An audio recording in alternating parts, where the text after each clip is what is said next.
প্রশ্নপত্র মূল্যায়ন পদ্ধতিতে এবার বদল আসতে চলেছে। আজকালের একটি বিশেষ প্রতিবেদন এসেছে যে শুধু সিলেবাসে আমূল বদল নয়, প্রাথমিক থেকে উচ্চ মাধ্যমিক স্তরের মূল্যায়ন পদ্ধতিতেও ব্যাপক পরিবর্তন আসতে চলেছে রাজ্যে। বিভিন্ন ক্লাসে সামেটিক পরীক্ষার প্রশ্নের ধাঁচে বদল আসবে, পাল্টাবে মাধ্যমিক ও উচ্চ মাধ্যমিক পরীক্ষার প্রশ্নের ধরনও। এক্ষেত্রে জোর দেওয়া হবে মুখস্থবিদ্যার বদলে বিষয়টিকে গুরুত্ব দিয়ে পড়ুয়াদের ধারণা কতটা গভীর তার উপর দক্ষতা প্রয়োগ এবং বিশ্লেষণমূলক প্রশ্নের উপর গুরুত্ব দেওয়া হবে। পড়ুয়াদের মূল্যায়ন হবে হলিস্টিক রিপোর্ট কার্ডের মাধ্যমে। জাতীয় শিক্ষানীতি অনুসারে পড়ুয়াদের এই সামগ্রিক উন্নয়নে গুরুত্বপূর্ণ ভূমিকা নিতে চলেছেন শিক্ষক শিক্ষিকারা। পরীক্ষা পদ্ধতি এবং প্রশ্নের ধরনের বদল আনতে গেলে ক্লাসরুমে পঠন পাঠন চিরাচরিত ধারাও বদলাতে হবে। বিষয় সম্পর্কে পড়ুয়াদের দক্ষ করতে হলে ক্লাসে কিভাবে পড়াতে হবে, প্রশ্ন কিভাবে করতে হবে, মূল্যায়ন কিভাবে করতে হবে, শিক্ষক শিক্ষিকাদের তারই প্রশিক্ষণ দেওয়া শুরু হলো পরখের পক্ষ থেকে। সোমবার থেকে শুরু হওয়া 5 দিনের এই প্রশিক্ষণ চলবে 21 আগস্ট পর্যন্ত।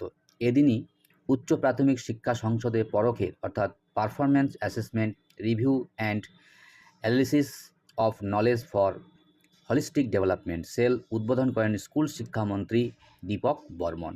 সঙ্গে ছিলেন পরখের প্রধান ইন্দ্রাণী ভাদুড়ী, দপ্তরের সচিব বিনোদ কুমার। কোন শিক্ষাবর্ষ বা কোন ক্লাস থেকে এই বদল হবে সে প্রসঙ্গে মন্ত্রী বলেন, এখন আমরা এই প্রশিক্ষণের মাধ্যমে শিক্ষকদের প্রস্তুত করছি। কোন বছর বা কোন পরীক্ষা থেকে পরিবর্তিত মূল্যায়ন ব্যবস্থা চালু হবে তা পরে জানানো হবে। রাজ্যের 4 লক্ষ শিক্ষককে এই প্রশিক্ষণের আওতায় আনা হবে। রাজ্য স্তরের প্রশিক্ষণের পর জেলা প্রয়োজন হলে ব্লক স্তরেও প্রশিক্ষণ দেওয়া হবে। জাতীয় শিক্ষানীতি অনুযায়ী রাজ্যে ইতিমধ্যেই চালু হয়ে গেছে হলিস্টিক রিপোর্ট কার্ড। শিক্ষার প্রতিটি স্তরে এই রিপোর্ট কার্ডের ধরন আলাদা হবে। পড়ুয়াদের সার্বিক উন্নয়ন কতটা হলো তা দেখার জন্য এই কার্ড। অর্থাৎ স্কুল শিক্ষামন্ত্রী বলেন, আগের হলিস্টিক রিপোর্ট কার্ডে কিছু বদল আনা হচ্ছে।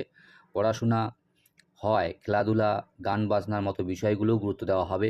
পরখের প্রধান ইন্দ্রাণী ভাদুড়ী জানান যে প্রাথমিক থেকে শুরু করে উচ্চ মাধ্যমিক স্তর পর্যন্ত সব ক্লাসের প্রশ্নপত্র এবং মূল্যায়ন ব্যবস্থার মুখস্থবিদ্যার পরিবর্তে দক্ষতামূলক প্রশ্নপত্র এবং মূল্যায়ন ব্যবস্থা চালু হবে।